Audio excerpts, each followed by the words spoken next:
e também dizendo que os meus acertos são unicamente devidos aos direitos das partes, jamais aos meus eventuais talentos, quero homenagear as partes neste processo e na certeza de um amanhã de mais felicidade e de menos sofrimento para todos. Muito obrigado e que Deus a todos nos ajude. Eu acredito no Brasil, acredito no povo do Brasil, mas censuro as hipossuficiências pelas quais nós atravessamos com insistência. E já era tempo bastante de superarmos tantas mazelas, tantas dificuldades, tantas desigualdades, tantas incompreensões.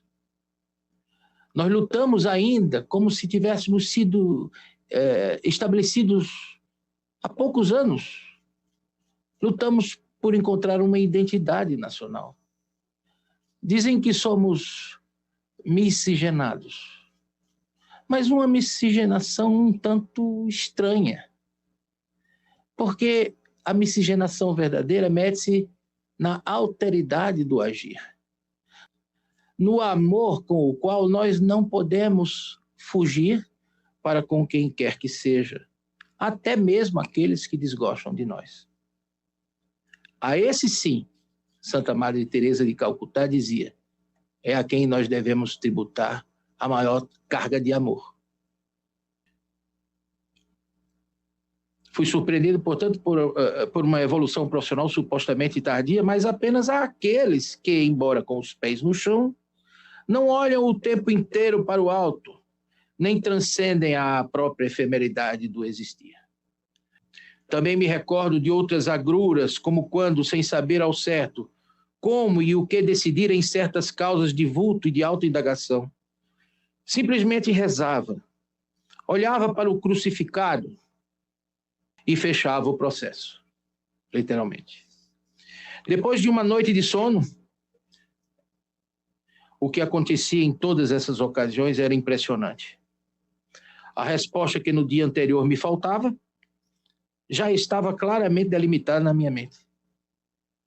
Nada do que fazemos no nosso dia a dia passa despercebido da sociedade. Tudo é contabilizado, tudo. E ainda que nós passemos em branco de qualquer reprovação social por equívocos que possamos cometer ao longo da nossa existência, do tribunal de Deus ninguém escapa. Mas, ao mesmo tempo, me evoca a responsabilidade que toda a magistratura tem em relação ao seu povo. Fazer justiça. A propósito, todo magistrado que cumpre retamente a lei de César realiza um ministério de Deus. É o que nos revela São Paulo na carta aos Romanos. E o que faz cair por terra a aleivosia de que, sendo laico o Estado, seus agentes devem invariavelmente ser ateus ou, no mínimo, agnósticos. Essa lógica, outro sim, tem produzido muitas contradições no sistema de justiça entre nós. Um Estado laico, permitam-me a inconfidência, não anda fechando igrejas por aí. Parece claro ao sentimento jurídico e à correção política dos agires funcionais que o denominado ativismo judicial, subproduto de um suposto neoconstitucionalismo, minimiza a força normativa da Constituição, degrada a autoridade do Parlamento, ainda quando o Parlamento se recuse a exercitar o seu papel, e anula o governo da República. Ora, o ativismo judicial não traduz exatamente um cenário típico do Estado de Direito. E conforme não o seja de fato, resta classificar o fenômeno como uma sofisticada manifestação do autoritarismo. Os filósofos da Renascença diziam que todo vício fica agravado quando dissimulado de alguma virtude. Sobre isto, cumpre lembrar que a Suprema Corte não é aparelho do poder constituinte, mas órgão constituído. No entanto, em algumas manifestações, tem deixado muitíssimo a desejar para uma instituição que detém a suprema prerrogativa de velar pela Constituição e fazê-la ser cumprida à luz dos postulados e valores lá encartados pelo Constituinte, não pela vontade subjetiva ou de eventual orientação ideológica de seus intérpretes, ainda quando ambientados em vetustos raciocínios de vernissage. Enquanto isso, temas inadiáveis como o encaminhamento ao Congresso Nacional do anteprojeto de lei complementar relativo ao Estatuto da Magistratura, conforme determina o artigo 93, caput da Constituição Federal, insistem em não sair da origem, a despeito de tanto retardamento.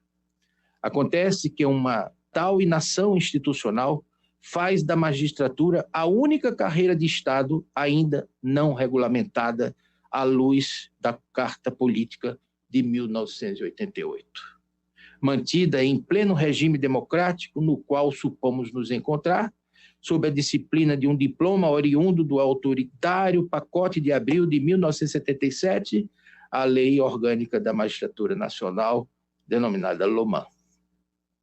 Esse retardamento, quer me parecer, desprestigioso para toda a magistratura. Mais grave ainda, submetida a magistratura a um cipoal de disposições regulamentares, resoluções, provimentos e portarias, que não raras vezes intentam substituir a norma jurídica primária, o processo legislativo, e com isso produzem a intranquilidade funcional do corpus, com reflexos negativos à prestação jurisdicional em uma nação que tem sede de justiça. Alguns desses registros substituíram a ideia de trabalho intelectual pelo fenômeno do produtivismo, induzindo políticas de metas que transformam magistrados em operários da escrivinhação, diverso da condição julgadora. E como se uma repartição de justiça fosse, aspas, chão de fábrica. Além do mais, paradoxalmente, a Suprema Corte entende que, a despeito da regra constitucional que instituiu o CNJ e as suas atribuições específicas, os seus ministros não se submetem ao órgão. O juiz não existe para legislar, conforme Mauro Capelletti. A estabilidade das relações sociais exige que esse comportamento disfuncional seja proscrito do sistema jurídico no Estado de Direito. Sobre isto, compreender a lógica republicana, antes de tudo, é palmilhar os caminhos da paz social. Teratologias não se lhes aproveitam, motivo pelo qual um magistrado não é independente para realizar o antidireito. Errar é uma contingência fatal da condição humana, mas errar voluntariamente é eticamente inconcebível. Ainda quando esse erro se revista de desculpas bem articuladas que chegam a suscitar algum crédito. E por isso fica agravado, no sentido dos filósofos da Renascença. O vício fica agravado quando dissimulado de alguma virtude. Desse modo, o grande terror da humanidade em tempos contemporâneos não é mais o fuzil ou a bomba H, mas o controle universal por meio da informação. Quem dominar esses meios da informação, sobretudo os de natureza tecnológica, adjudica para si o poder e todas as possibilidades que isso implica, nada obstante os paradigmas vigentes. Liberdade sem vigilância é cativeiro, melhor que estejamos atentos.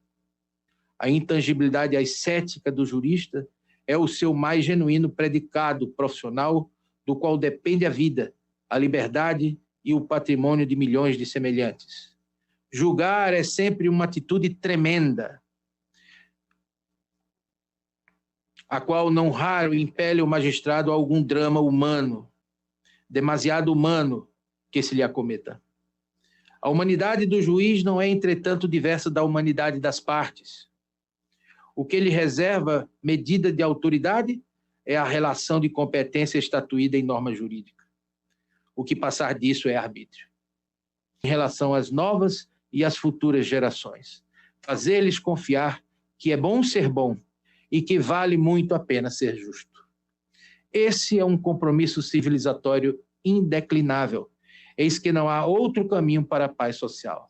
Peço permissão aos que me ouvem para saudar a minha terra de Altos Coqueiros, onde a República foi implantada pela primeira vez nas Américas, e na qual o anseio libertário, embora atualmente um tanto adormecido, continua marcado na obra e na lembrança de nossos formidáveis talentos. Apenas para ficar numa ilustração mais próxima de nossos dias, lembro um frevo-canção de autoria do maestro Capiba, cuja letra, em arremate, faz uma ode brilhantíssima à pernambucanidade. Peço permissão para reproduzir. Viemos defender a nossa tradição, e agora cantando, e dizer bem alto que a injustiça dói. Nós somos madeira de lei que cupim não rói. Muito obrigado e que Deus, pela intercessão de Nossa Senhora Auxiliadora, a todos nos abençoe.